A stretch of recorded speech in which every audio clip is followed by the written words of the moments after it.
Hello, good morning, good evening, good afternoon, depending on where you're joining from today. Thank you for joining our weekly live stream to cover man and machine, the future of artificial intelligence versus human intelligence. Although I suppose it should be woman and machine because of our guest here today, who I'll introduce in just a moment. Um, and before we get started, before we introduce our guest, I'll cover a couple logistical items before we get going here. First of all, my name is Eric Kimberling. I'm the CEO of Third Stage Consulting. We're an independent consulting firm that helps clients throughout the world reach their third stage of digital transformation success. And this is a weekly live stream we do each week. We stream to YouTube, LinkedIn, Facebook, and Twitter. And this live discussion that you're part of here today is going to be used in our weekly Transformation Ground Control podcast, which will be released a week from tomorrow. So by being here today, you're part of our live production of our weekly live stream. So thank you for being here. I will ask for audience questions along the way, or I'll take audience questions along the way. So if you have any questions or comments on the topic here today, we'd love to hear from you, and we'll take those questions as we go. And then secondly, or lastly, before we get started, before I introduce our guest, if you could just drop in the chat where you're joining from today. I'd love to hear what city and country you're joining from here today. It's always good to see where our live audience is, or where our global live audience is joining us from here today. So please drop in the chat city and country where you're from. I'd love to see where you're at here today. So as I mentioned before, our topic is the future of artificial intelligence versus human intelligence. So really what we want to do here today is unpack the not the bifurcation, but the contrast between artificial intelligence and technology advancements that are happening in the world today, and how does that compare, and how does that affect human intelligence, and how does human intelligence intersect with artificial intelligence? So we're going to really dive into this sort of man versus machine thread here today to really understand the importance of both technology and the human component of change and transformation, but also to understand how they might conflict with one another, how you make sure they integrate with one another, and really dive in it and understand really the more people focused side of transformation here today. So we'll really dive deep into the organizational change management piece of it. And joining us for that discussion is the perfect host for this, first time host, but also the perfect host for this topic. And that is Noush Bayat, who is a director of strategy and transformation at Third Stage Consulting. Noosh, thanks for being here today. Thank you for having me, Eric. Excited to have you here. I know you and I have known each other for a long time. We go back a ways just in the industry, but you have recently joined the Third Stage team, and love having you on the team. And this was one of the first things you and I discussed once you joined the company, was this whole concept of the human side of change as well as the technology side of change. And then more specifically, as we were brainstorming ideas for this discussion, we really landed on this thread of artificial intelligence versus human intelligence, and how the two compare, why they're both important, how they might conflict with one another, and what organizations might do to navigate that tension. But before we really dive into the heart of the conversation, why don't you tell us a little bit about your background, Noosh, as far as your academic and your professional background, if you don't mind. Absolutely. Before I start, you said that people would be typing in where they're joining us from. I haven't seen anything on my screen, but I'm looking forward to seeing who's on the call and where they're joining us from. Yeah, so I started my education and career in computer science, and I remember one of my first jobs was I was a computer analyst at a local hospital. And my job was to transfer their data from the mainframe computer that they had over to a PC network environment.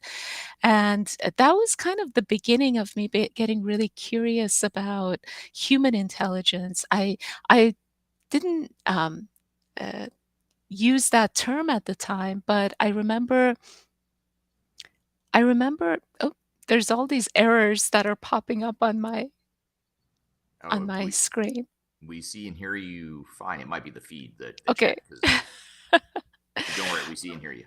I guess more and more because the hospital was supporting the community so much, you know, they were providing, free immunization vans in tough neighborhoods. They were doing a lot of amazing community-based health work, and I was in the background making sure that their computer systems were supporting, they had the data and the computer systems were supporting their outreach.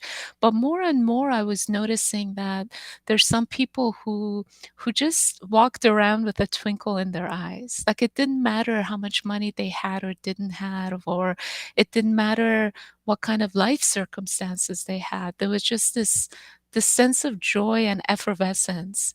And then I would also notice that there were people with all the financial means in the world, but there was just a pain in their eyes and in their encounters with me.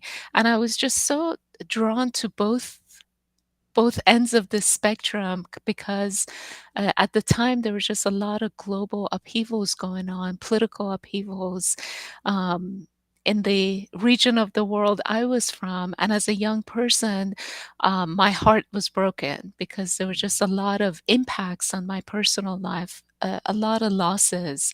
And so when I would look at someone that had that kind of sense of hopelessness and sadness in their eyes, I would empathize, like, I got it, and I felt like I was in that camp. But then when I would notice other people where they had all the hardships going on, but there was just a bounce in their steps, there was a deep engagement that I just couldn't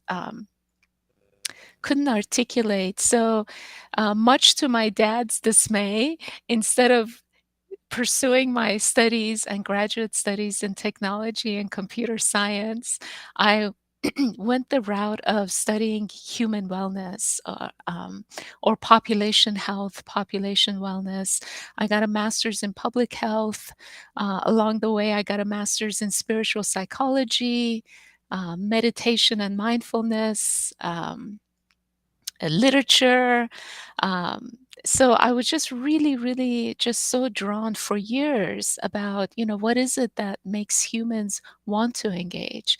And of course, most recently, I got a doctorate in organizational leadership. And what I found out or learned about neuroscience really brought everything together for me, Eric. And it really helped me to see why in the past in my career trajectory, how sometimes I was not a good employee. Like, uh, despite all the perks and benefits that my company would provide, I just couldn't get engaged to the level that I was required to. And then in other situations, you couldn't shut me up. Like, I would just over engaged and I was asked to dial it back.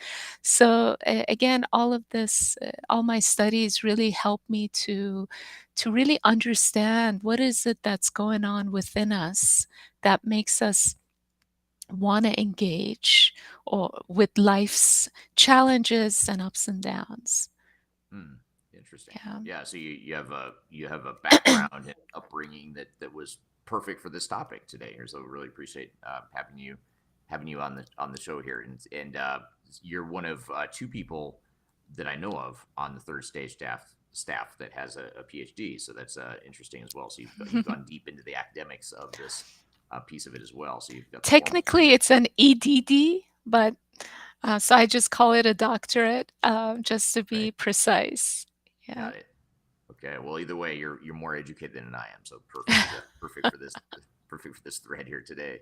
So so I guess to start then, what exactly is for the layperson then, someone who doesn't have a deep change management background or hasn't gone deep into the human side of change, how is it you would define human intelligence and or emotional intelligence, and are they different? Are they the same thing? Maybe we can start there with just sort of that basic understanding of what the term means. Absolutely. I mean, the field of neuroscience, and psychology these days, it's so exciting. I think like every month there's a expansion of our understanding of human intelligence, what it means to be this human interacting with the world. Of course, from a just when you reflect on the ability of your body to breathe and your heart beating and your just all the things that your body is doing without you even being aware of it. So there's that intelligence that we're always aware of, so many of us. Um, the way that as a basic starting point, human intelligence was categorized into a few components: cognitive intelligence, emotional intelligence, music intelligence, spatial intelligence, all these sorts of things. And it used to be that I think even like up to maybe 30 years ago, that IQ was it. Like your intelligence as a human was equated to your score on an IQ test.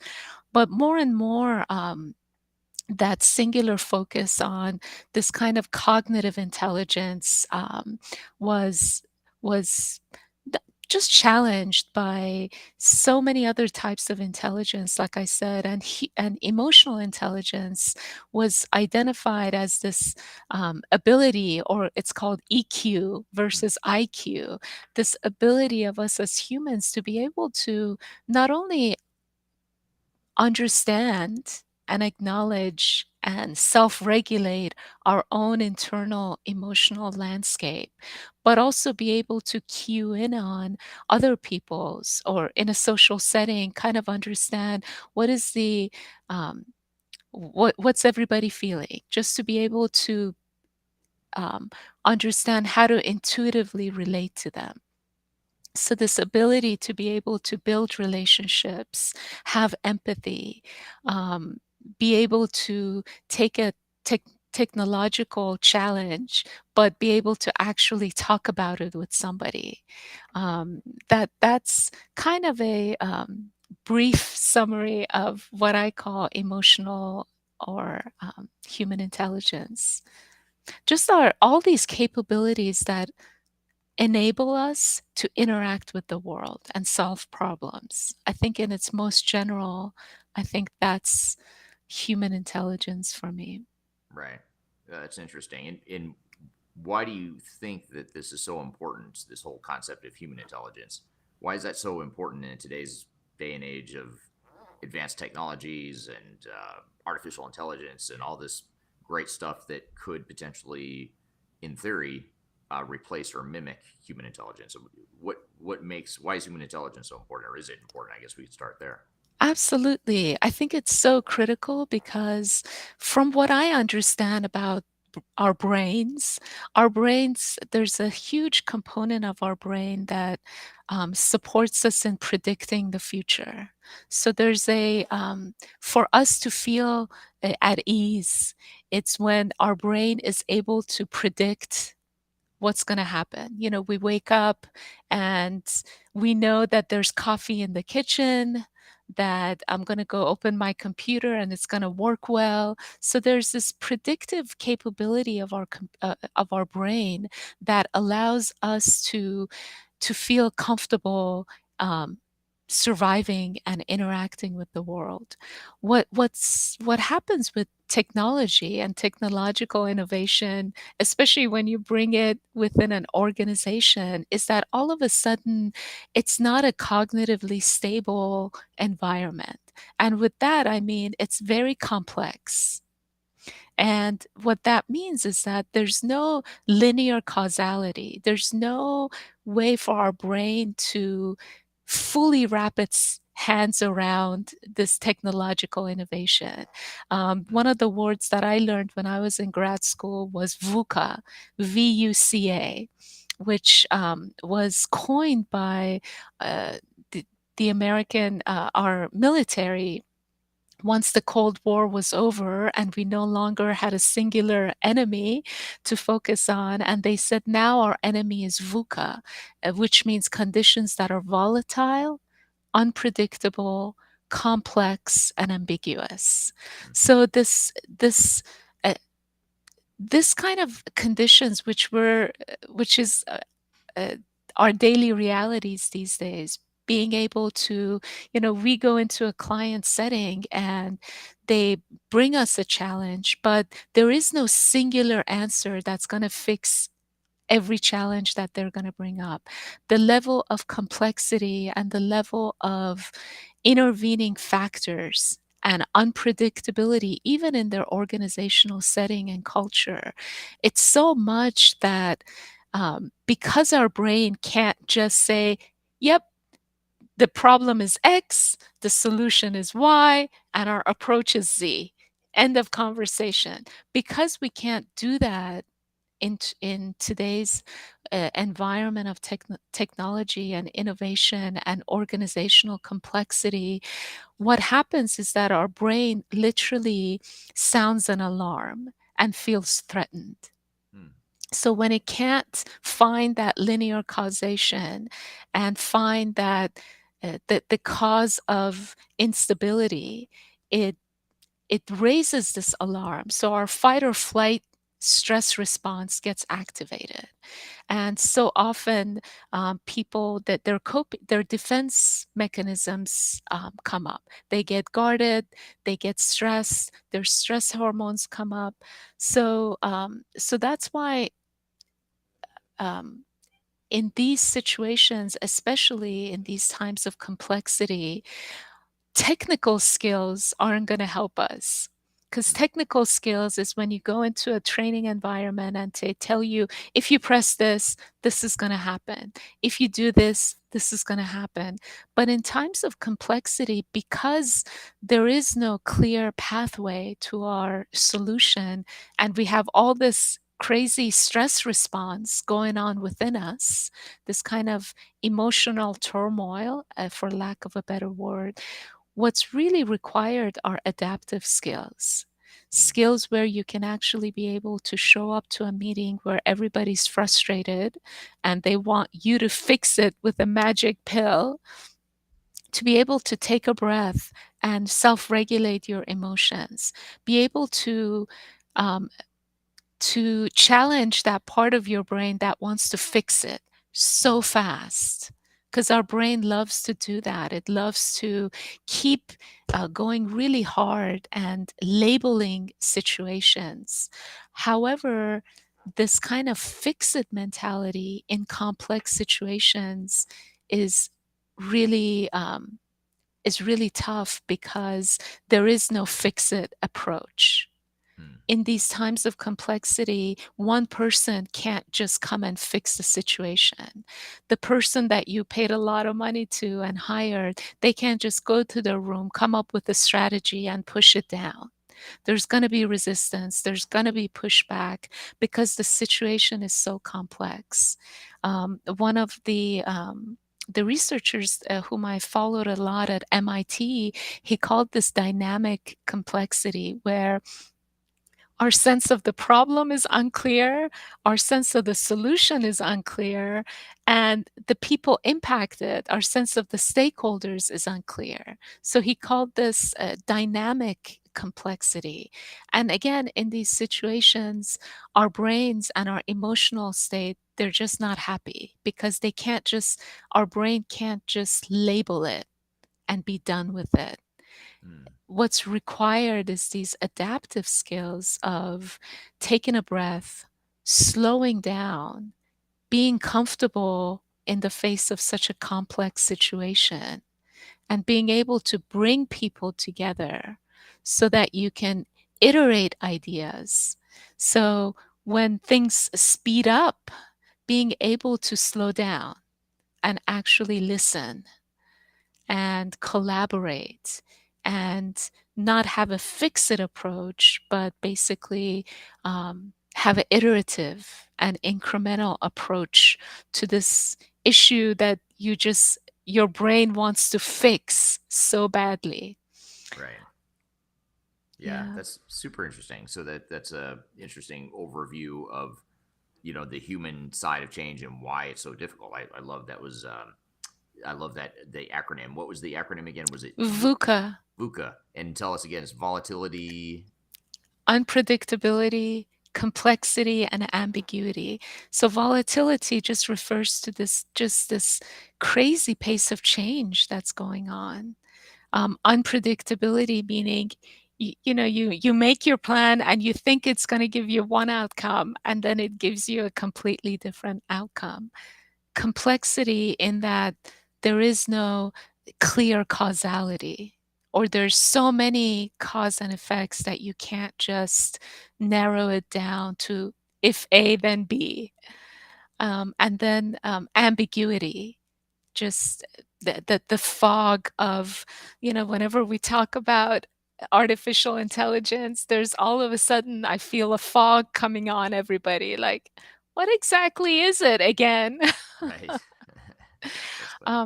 One of the researchers I love to follow, he called these kinds of challenging problems wicked problems as an actual technical term, meaning wicked problems don't have one solution to fix it. They're so complex and they're not going anywhere. And they require you to actually just manage and meet that situation instead of try to fix it, because it's Mm, not going to be fixed, and it's not going away. right. Yeah, that's really interesting.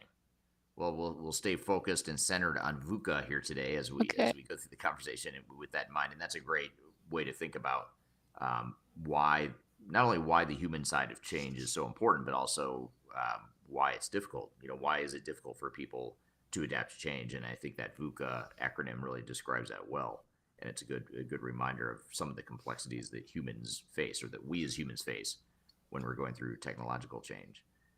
What I want to do is just turn to the audience real quickly and look at where some people are joining from today. We had a few people comment on where they're joining from today. We have Ryan from Denver, Sam from Spain, Laik from Atlanta, Georgia, Joel from New Jersey, Peter from Raleigh, North Carolina, HA from Cairo, Europe. So there's a couple or I'm sorry, not Cairo, Europe, Cairo, Egypt, I should say, that HA Hashab is from. So thank you for being here today, those of you that have dropped in the chat where you're at today. And if you have questions along the way, anything related to the human intelligence side of change or just organizational change in general, would love to hear your comments and questions. And I'll kind of get through my initial questions, and we'll turn to the audience as well. So I guess as we dive into this, then why is you've done a great job of describing just what human intelligence is and what some of the complexities of human intelligence are, um, as it relates to just overall business change, whether it's digital transformation or any sort of transformation for that matter. But in general, why is human intelligence so important? It might be assumed, or we might be able to speculate based on what you've said so far. But how would you describe or summarize why it's so important in today's day and age of technologies? Absolutely. Well, the more we step into learning and artificial intelligence and all the amazing things that AI is providing us, from what I understand,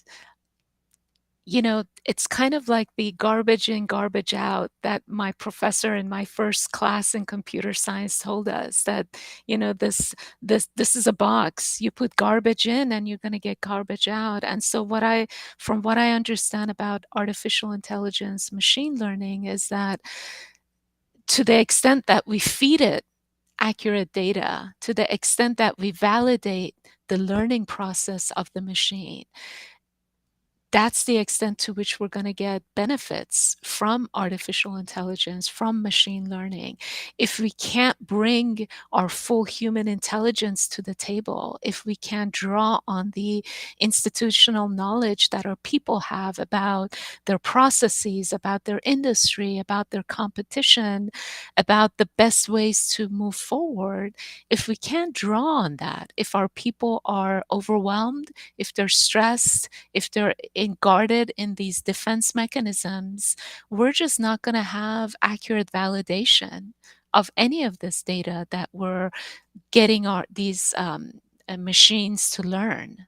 So if I feel like, if we're not able to fully tap into our own emotional intelligence, human intelligence, um, and really be able to manage the overthinking that happens, this kind of this stress response that comes over us when we're faced with complex situations that literally, in a way, shuts us down. When our stress response is happening, our capabilities to learn, Eric, are really hampered. If we're in this overly stressed, overwhelmed situation, it's really hard for us to learn. It's really hard Mm, for us to calm down and actually meet the actual face the situation that we're facing. We're so caught up in the meaning that we're making about the situation instead of actually being able to face it. So again, if we can't bring our full human intelligence to program these machines, to get them to do what we're wanting them to do, um, uh, I would be scared about our future because th- these machines, they're just not going to give us what we were hoping that they would provide. mm. Yeah, yeah, without that missing secret sauce, if you will, of Absolutely. human side. Yeah, I don't I think there's just a lot of misinformation out there, and there's a lot of confusion in terms of, oh my God, machines are going to take over, as if they're inherently intelligent and they're just going to take us over. And I think that feeling of overwhelm, that feeling of like, oh my God, that's the end of life, it gets us to shut down and want to just be in denial and not want to learn what the hell is learning? What is artificial intelligence? Because we all can learn about it and we all can make really intelligent decisions in collaboration with our team members. However, I think because of the volume of information out there on the internet, the volume of misinformation, fake information. So we get so overwhelmed. Our system gets so overwhelmed that we'd rather not know or tune out than to actually understand what the challenges are, what the issues are, and how do I develop my team to be able to deal with this. Right, right. Yeah, and I'd love to hear from the audience too. Why do you think human intelligence is so important? In what do you think the biggest complexities of human intelligence are? I'd love to hear feedback from the audience as we continue the conversation here. But that's a great overview that you provided there, Noosh. So as we look to you were starting to allude to this a little bit, Noosh, as we got into as you described why human intelligence is so important in today's advanced technological era. But in addition to that, what are some of the consequences if I'm a leader in an organization and I don't focus enough on human intelligence or emotional intelligence, and I focus too much on technology. I'm sort of myopically focused on just making the technology work from a technological perspective. What are the consequences, or why is that a problem in today's day and You age? really, I mean, I'm sure we all have those times when we remember where we got so stressed that we literally couldn't do our jobs well. I definitely been in situations like that where I was even asked to leave one of the organizations that I love so much just because I would get so stressed about my ability to perform well that instead of taking that breath and bringing my human intelligence to deal with that stress, I would tune out and check out. And so I was perceived as not a good member of the team because I just couldn't get past my overwhelm. I couldn't get past my confusion. I couldn't even bring myself to say, hey, I don't know how to do this. Could someone teach me this? Because just the sense of overwhelm and the sense of that imposter syndrome. I think in our organizations today, executives and people across all the levels were asked to deal with so many situations in our places of work that are so novel. And it's so easy for us to, of course, experience overwhelm and confusion and all the stress response, the increase of stress hormones, our heart palpitations, our increased blood pressure, all of this. And if we can't find a way to self-regulate that, and if our organizations keep piling up change after change after change without really understanding what it is that their humans need in order to be well, we're going to lose our most capable people. We're going to lose the brain um, trust of our organizations. People are literally going to say, I can't figure it out. I'm just going to check out. They're either going to stay in the organization and really derail any effort there is for progress, or they're just going to leave. And there you have it. Your people with the most passion, with the most heart, with the most industry expertise, who can help you get to that next phase of technological innovation. You've just pushed them over the edge. And that's not just because some people can't deal with stress. That's a human thing, and it's impacting all of us, from little kids to our elderly. This overflux of change, this over uh, uh, this what's the word I'm trying to find, this just this change overload, and this expectation that we should be able to get up and fix it, and our lack of ability to fix it, um, and our lack of ability to be able to talk about the fact that one person can't just fix it. We need to come together and listen and collaborate and brainstorm. The lack of ability to do this is really harming a lot of our workforce. Stress rates, anxiety rates, depression rates, suicide rates are really at an all-time high right now in our country. I can't hear you. Oh, sorry. Oh, My mic was off. There we go. So, rookie mistake there. I had the mute button on. It's a great point. I think that's something that a lot of people don't think about is just how hard it is for people's lives in general, outside of work, and then you come to the workplace and then you throw all these changes and stressors and triggers on top of people, and it can certainly add up for certain. So that's a great point. So here's an interesting comment from the audience here. This is from Urtaza on LinkedIn. I hope I pronounced that name. I probably did not, so I apologize if I didn't.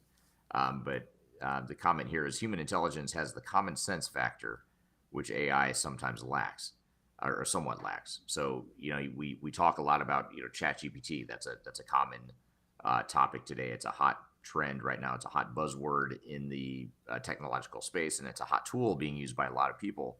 And it's interesting to hear or sort of see how these two worlds are colliding. That human intelligence with artificial intelligence. But how can artificial and technology ever replace common sense, as Urtaza mentions here? What are your thoughts on that? Or your comments? Your I reaction? mean, um, I, to tell you the truth, I don't know. What I do know is this incredible miracle of being human, this ability to experience so much stress, our brain, the capabilities of our brain to help us through so many difficult situations, and then also this ability for us to have presence and wisdom, to be able to love, to appreciate, to have empathy with each other. I think those are qualities as humans, we don't even know what that is. I mean, you've been in situations, we've all been in situations where someone has treated us with what we've perceived was utmost disrespect and cruelty. And you can feel what it does to you. You kind of contract and you want to get away from them. And it's like it throws you off in so many situations. Like, what is that? What just happened? And then vice versa, you're in a situation when there's lots of love and compassion and empathy, and all of a sudden you feel like you're coming up with amazing new ideas and innovations, and it's like, what happened? Like, there's just so many subtleties to human ingenuity, to human interaction, to love, really, to love and compassion, that, I mean, I think from what I understand so far, it's like machines can learn patterns in our behaviors, so that if they observe me interacting with a child, they can say, oh, you have to say this to a child to get them to do this, and your tone of voice has to become kinder, or this and that. But is that really empathy? Is that really love? Is that really compassion?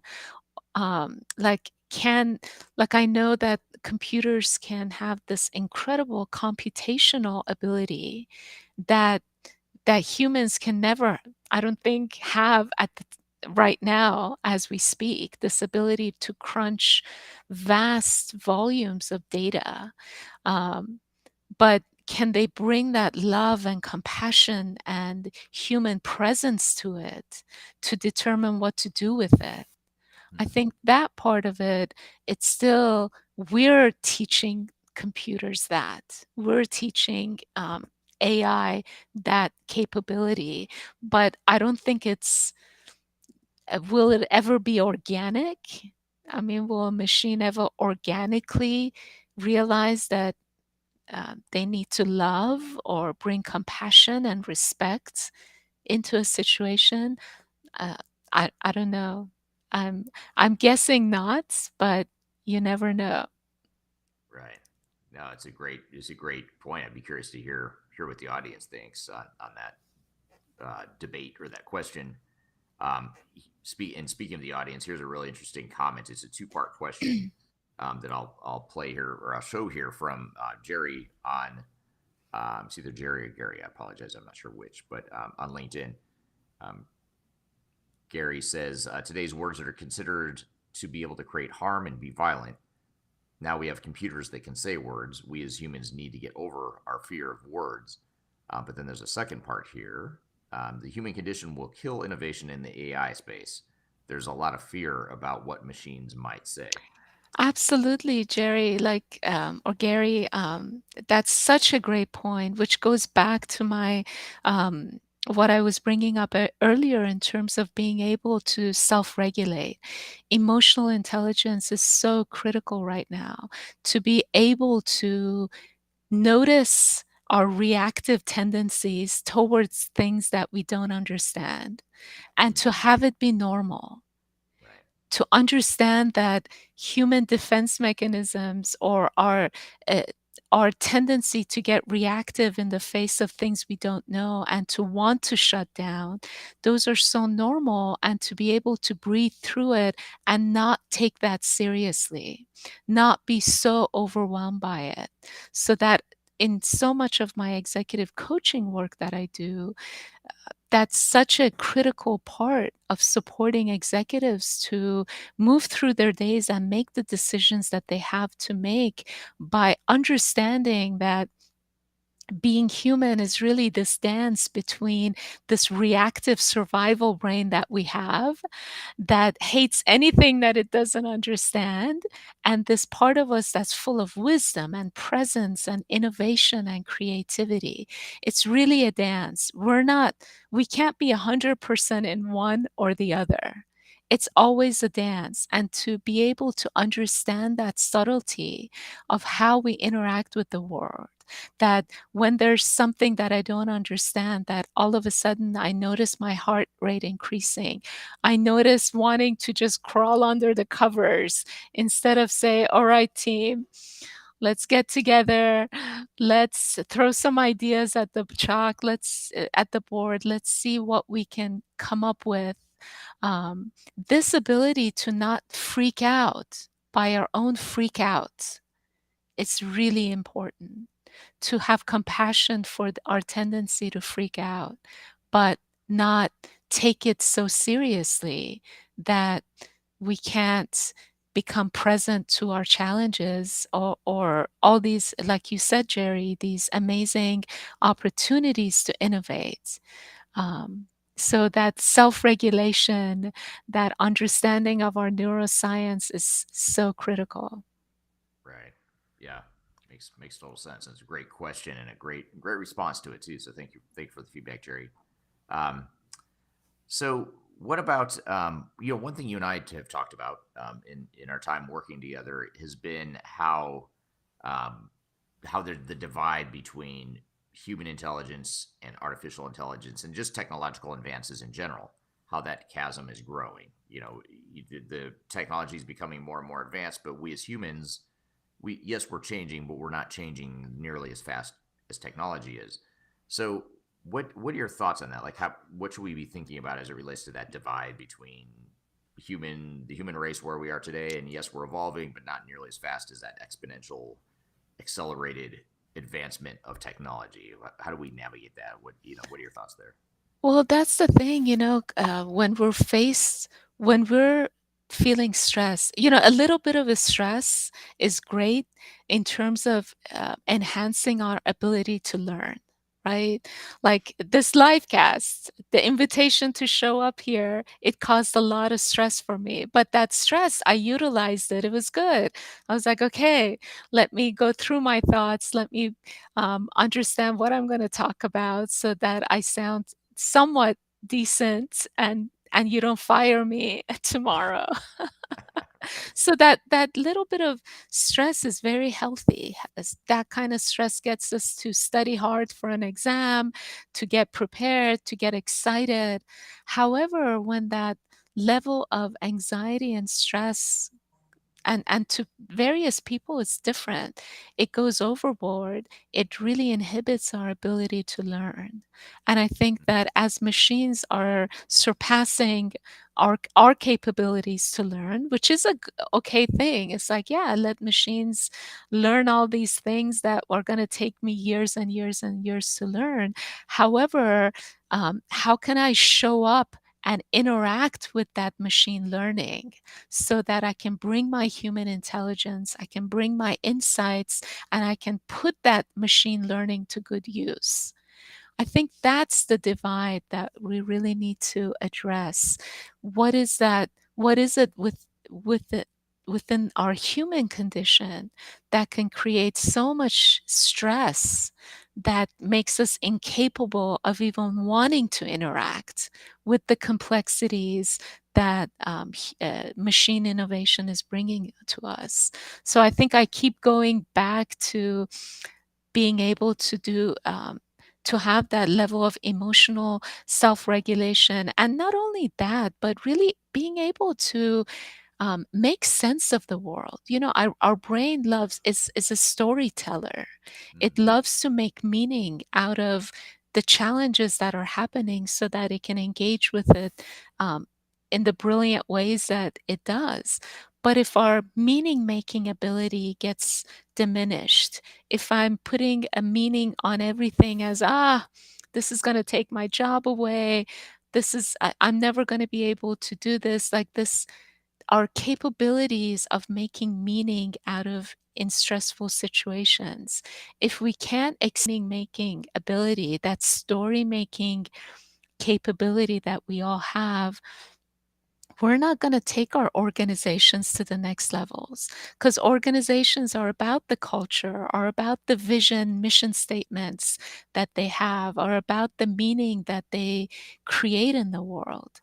And if their people um, um, are at that brink of stress and anxiety, that they cannot bring new sets of meaning to the challenges that they're making, um, I think we're not going to get as much out of machine innovation and artificial intelligence as we hope that we can get.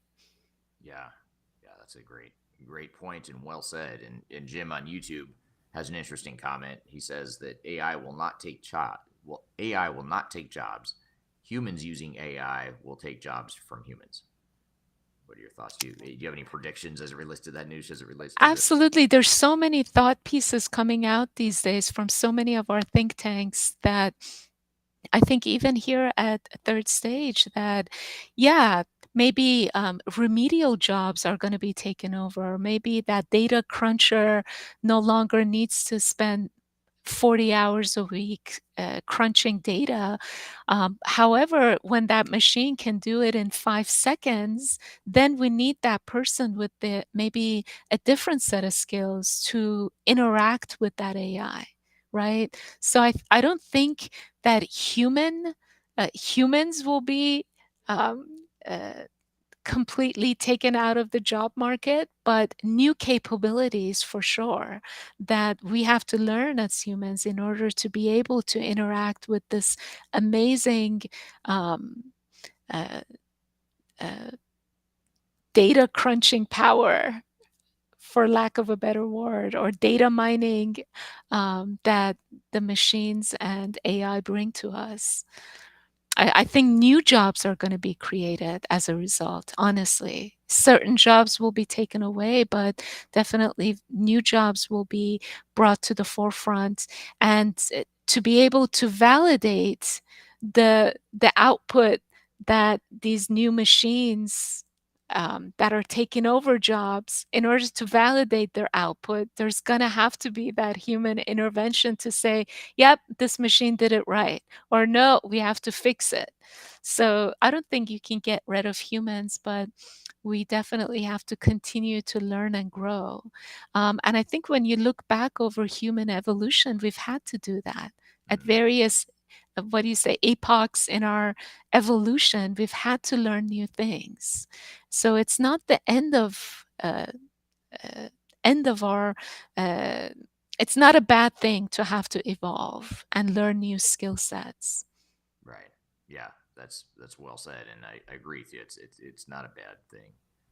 And here's an interesting comment from Sam on LinkedIn, and Sam says, "To get the best from AI, do we need to learn to be better at asking questions?" And I think this is a fascinating question or comment because it sort of plays to the whole emotional intelligence and how can you use emotional intelligence or human intelligence to make AI more effective.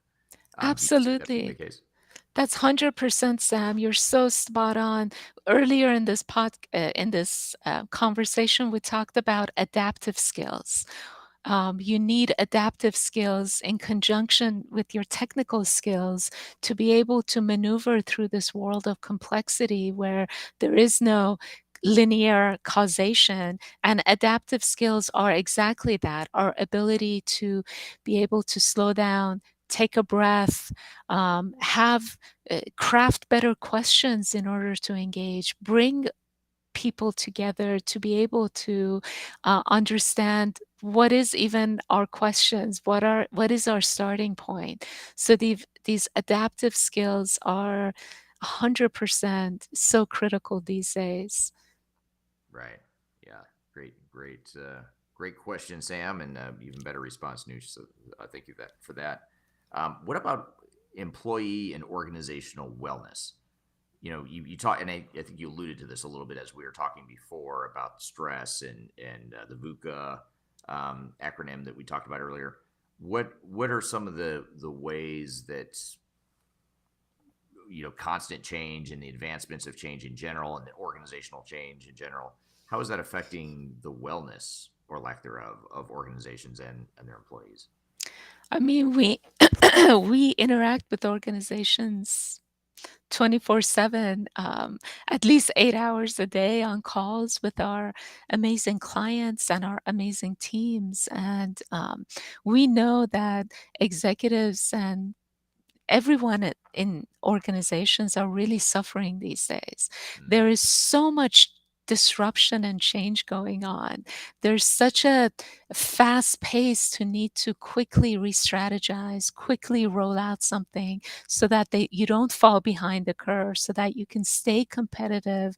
And we're brought in those fires, as you know, we're brought in to provide organizational change management strategies, it used to be back in 2005 when I started in OCM that there was just like one change, and we organized all our efforts to that one change, and it was called that point of change was called the Valley of Despair, where you had a dip in performance, and all our efforts were to really mitigate that dip in performance and support the people to navigate through that dip, that valley of despair, and go back on track.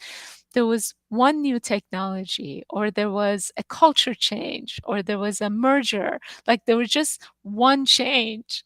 But honestly, over the past 5, 6 years, it's like these Russian dolls. There's like change on top of change on top of change.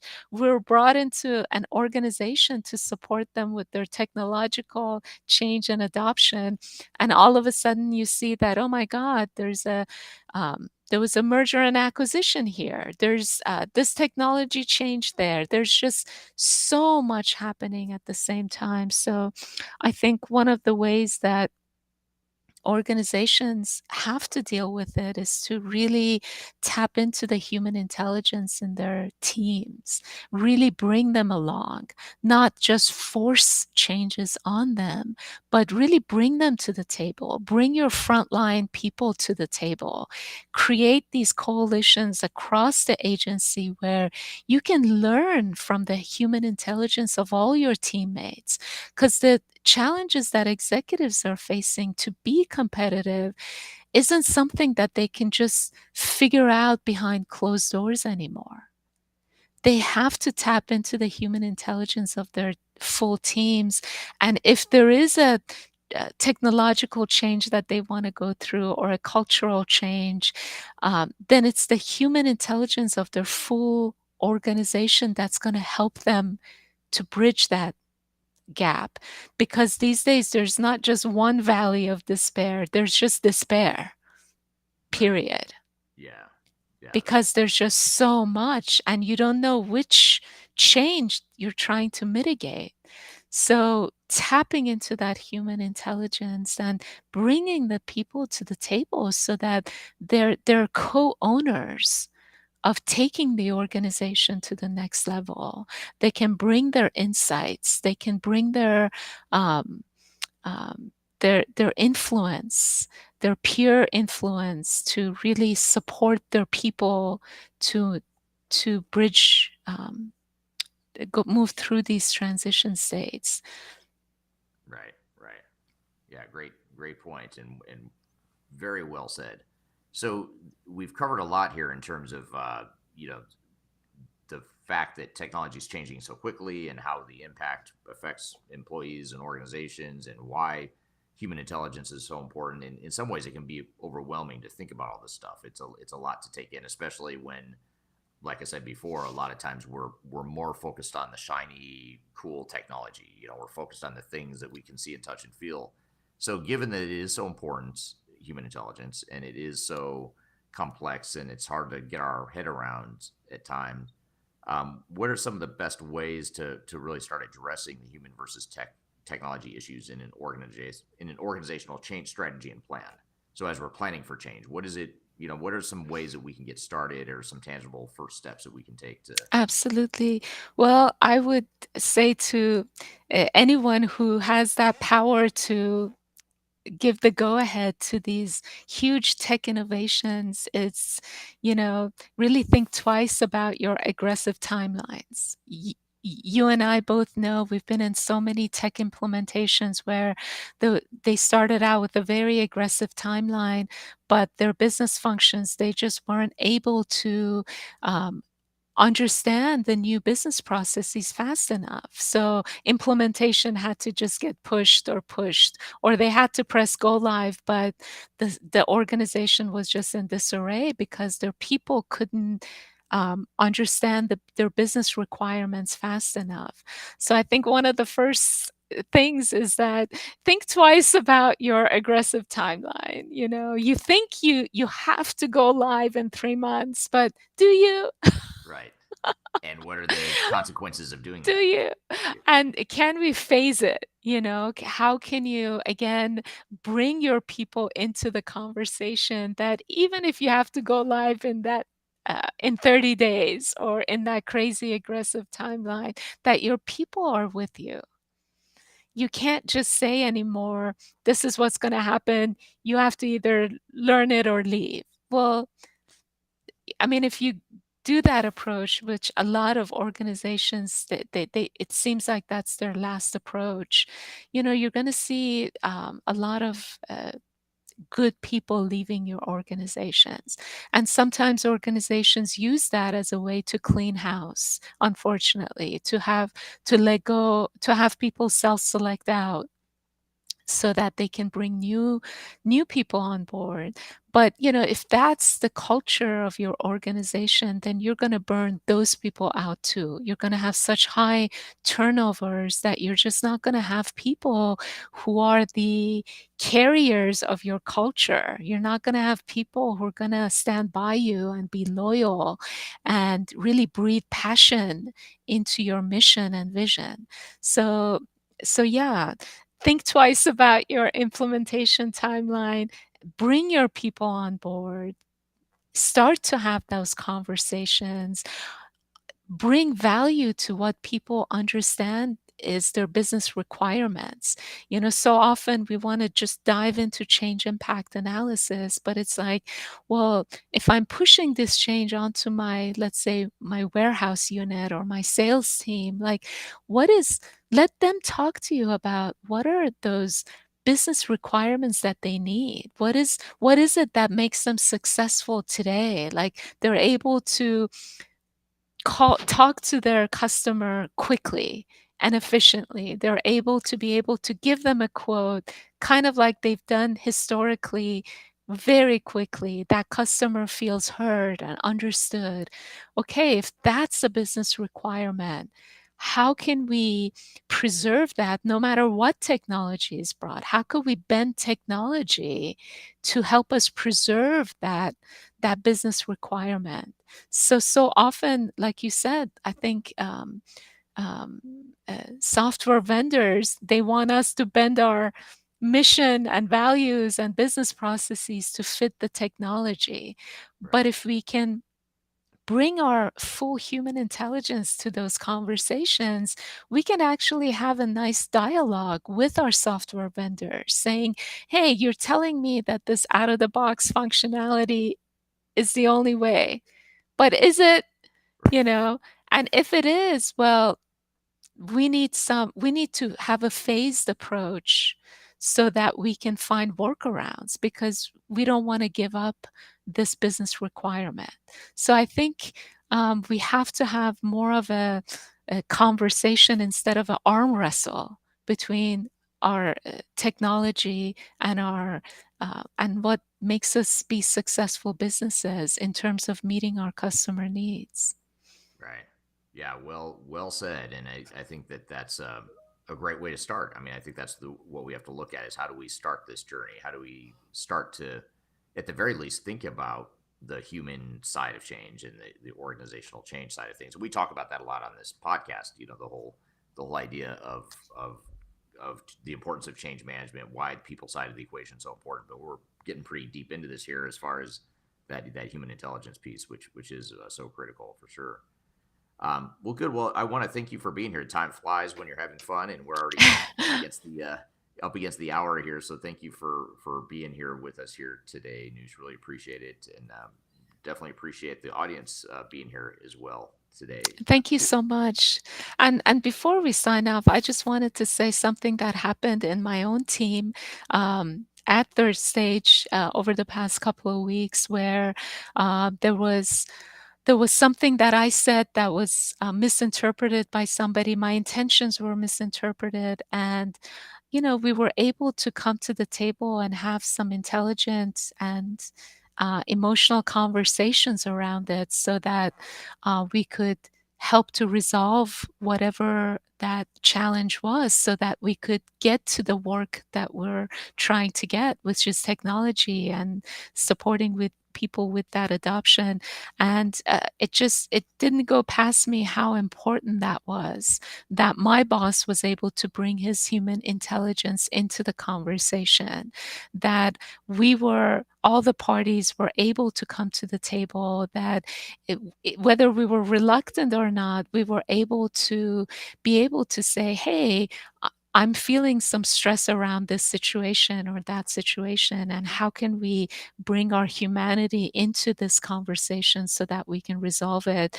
There's like hundreds and thousands of these instances that happen these days in the workplace as organizations are trying to go to their future state of technology innovation, and being able to slow down and bring our human and emotional intelligence into the workplace so that we can build bridges of understanding. We can build strong relationships that can withstand the turmoils that are in our way is really critical. And I'm so happy that I'm in an organization that really lives those values and is able to model that every day. Right. Yeah. Well, I appreciate the kind words, and that is important, because every Yeah. organization has conflict, especially when you're going through change and when you're transforming the business. That's just going to lead to common conflict and misalignment and disagreement, all those sorts of things. So I think that's a great point. Um, Thank you. well, good. Well, thank you so much for being here, News. Really appreciate it. You're a great first time guest. You had nothing to be nervous about. I hope you didn't feel too Whew. stressed out. I need a cigarette now. You're right. Speaking of human intelligence, we need a cigarette to decompress from the conversation. But no, thank you for being here, and thank you to the audience too for the great questions. This is a pretty intense or a pretty heavy topic, I'd say, It's but really just good to. really normalizing the human experience, humanizing our workplaces to take into account our normal stress-based responses to things. I think it's really, really important. Yeah, yeah, I agree. That's well said. Well, good. Well, thank you so much for joining, everyone. Appreciate the conversation. This is a very interesting topic. Have a great rest of your day. Thank you for being here.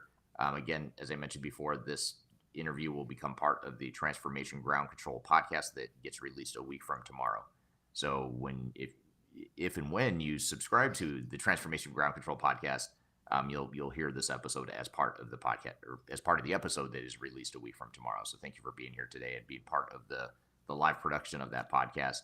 And as I also mentioned before, every Tuesday, same time, same place, you can find this live stream. We're here to have these sorts of interviews and live discussions to make part of our podcast. So thank you for joining, and be sure to check us out on future episodes as well. So thank you everyone for being here today. Hope you all have a great day, and we'll look forward to seeing you next time on our digital transformation live stream. Have a great week in the meantime, and thank you again, Noosh, for being here today. Thank you so much. All right, Bye-bye. take care, everyone. Have a great week.